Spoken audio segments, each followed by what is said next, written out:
Encounter is brought to you by the Broome County Council of Churches, where we connect compassion with needs as we inspire growth with dignity. You'll find us in special places throughout the community. For those who remain hungry, we provide meals. For those who are challenged, we build wheelchair ramps. We comfort those who are ill, minister to those who are confined, and we remain an advocate for change and understanding on behalf of every element of our community. Connect and inspire. Encounter the Broome County Council of Churches. Hello, I'm Jeff Kellam, and welcome to Encounter. I'll be your host today. We live in troubled times, as you well know. Racial tension and political strife. Our neighbors are hungry. We live in a world full of war, and we settle things with violence. Every once in a while, though, we look for something that kind of settles us down and reminds us that there's a lot of good going on in the world around us. For example, I saw a bunny on the way here today. Okay, it was a rabbit, but bunny sounds warm and fuzzy. And then less than a quarter mile, I saw a fawn standing in the middle of the dirt road, and its ears perked up as my car approached, and it looked at me with great curiosity, and then realized that probably standing in front of a RAV4 was not a good idea, so it dashed into the woods. But it was just enough to kind of give me a good beginning to the day. On a deeper level, of course, there are other ways that we look for those settling moments and moments of light and hope. If you're a gardener, you probably understand that, because in the idea of planting seeds and harvesting, of sowing and reaping, there is something that tells you that life goes on and there's renewal. And on an even deeper level, when you share produce with someone from your garden, that's peacemaking.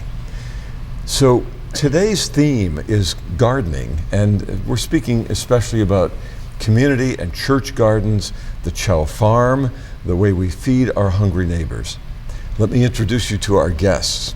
They are Cindy Natoli, who is a member of the Union Presbyterian Church and works with that church's community, well, it's a church garden, just about a block away from the church on Liberty Avenue in Endicott. Right. And then Melina Martin, who works as an AmeriCorps volunteer, and who is getting her degree next year at Binghamton University, a dual major. Is that dual degree, really? Well, yeah. One in biology and one in English. Yep. That means that your biology is going to help you talk about the gardening, and the English will mean you're terribly articulate about it. So well, it's a lot of pressure. Okay, yeah. Well, let's start. Let's start with the Chow gardening. That when people think about Chow, which is one of the major programs of the Broome County Council of Churches. In fact, you could stop almost anyone on the street in Binghamton or Johnson City or Vestal or Endicott and say Chow, and they all know what we're talking about, which is a tremendous trademark kind of thing. Yeah. So there's a major ministry with Chow, and we think of Chow as being a place where you take your canned goods, to part of your admission to a community program or a concert.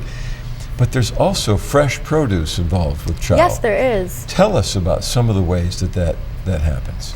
Well, we are definitely trying to increase our focus on fresh produce.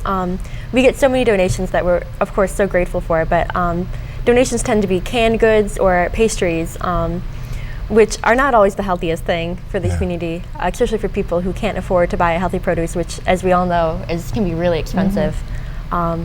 So one way that we're trying to improve that is through the Chow Farm. We have, the town of Conklin gave us 4 acres, of course out in Conklin, which we use to grow fresh produce.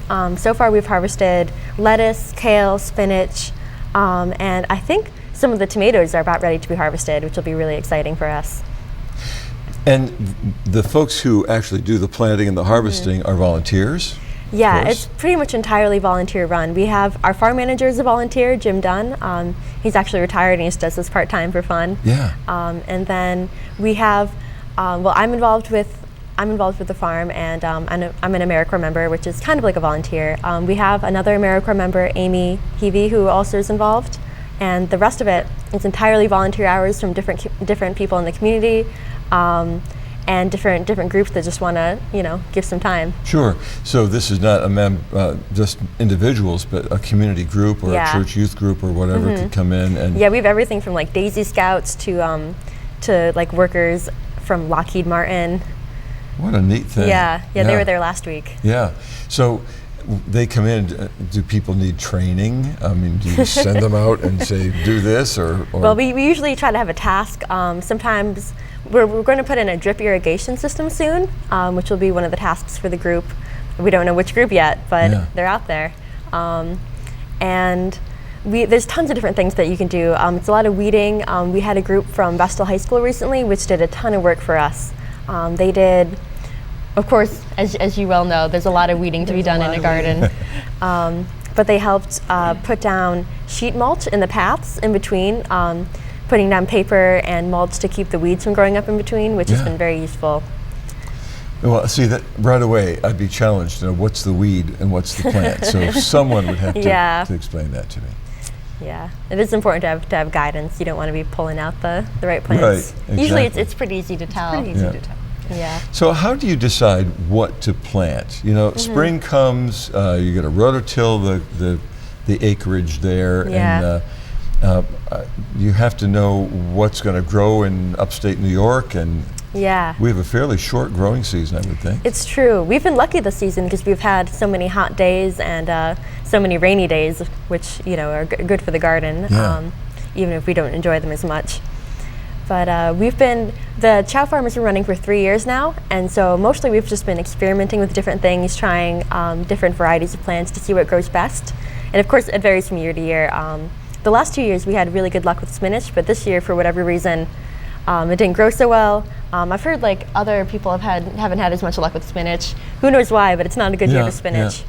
But we have discovered a couple of varieties of lettuce and cabbage that grow really, really well up in that soil. It's great soil because it's like river silt, just full of nutrients.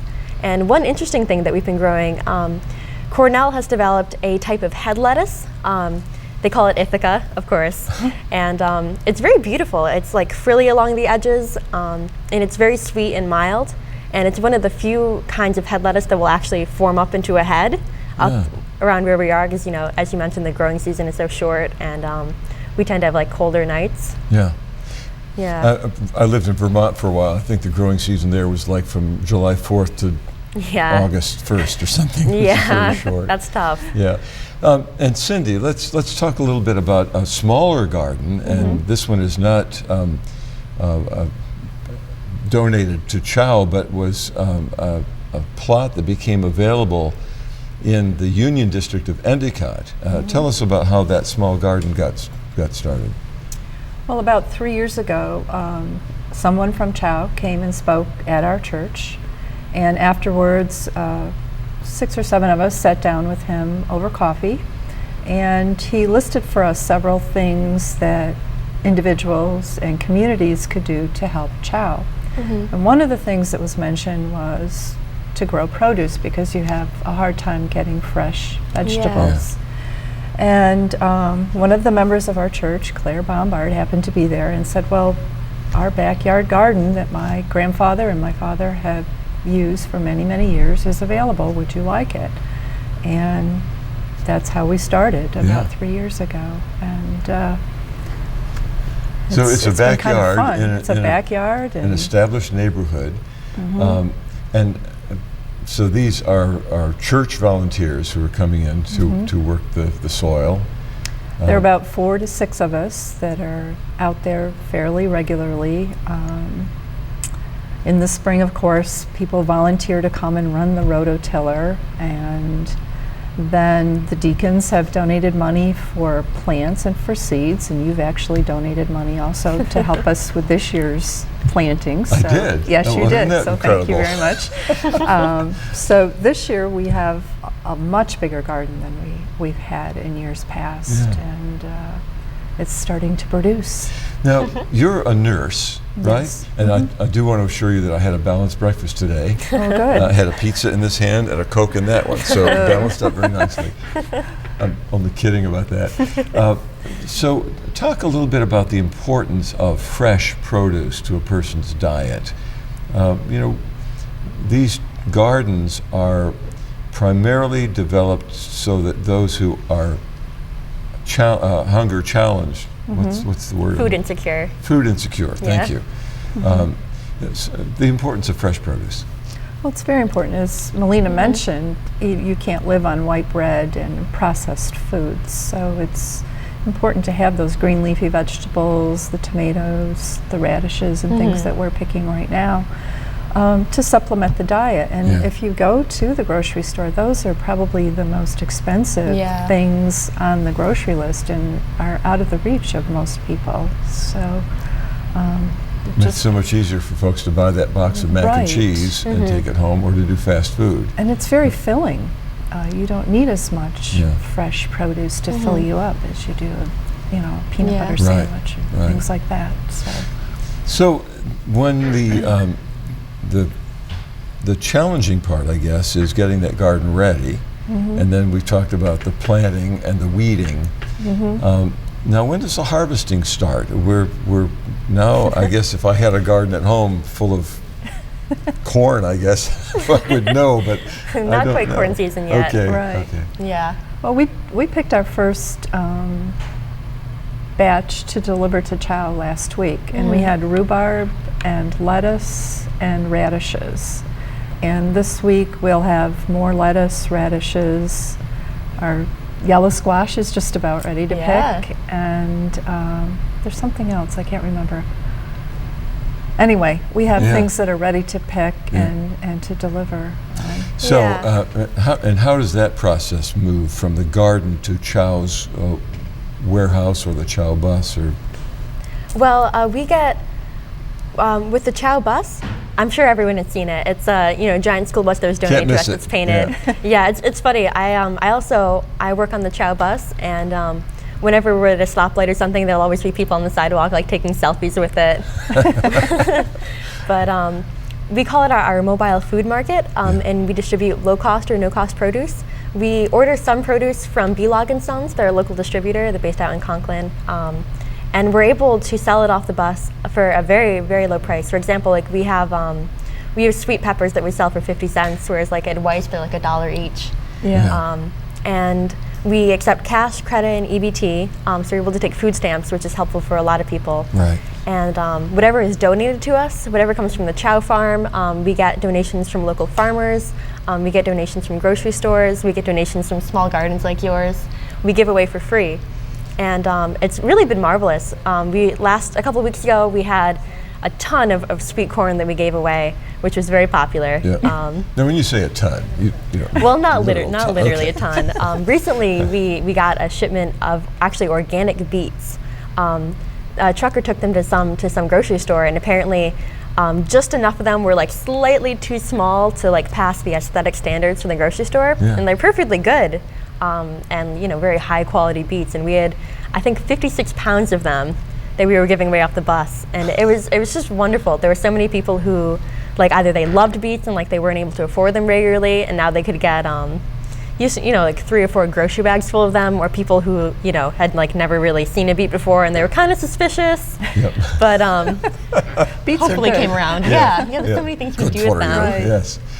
Well, and besides the Chow bus, how else is that food used? Oh yeah, it goes to different food pantries as well. Some of them use them like at meal sites.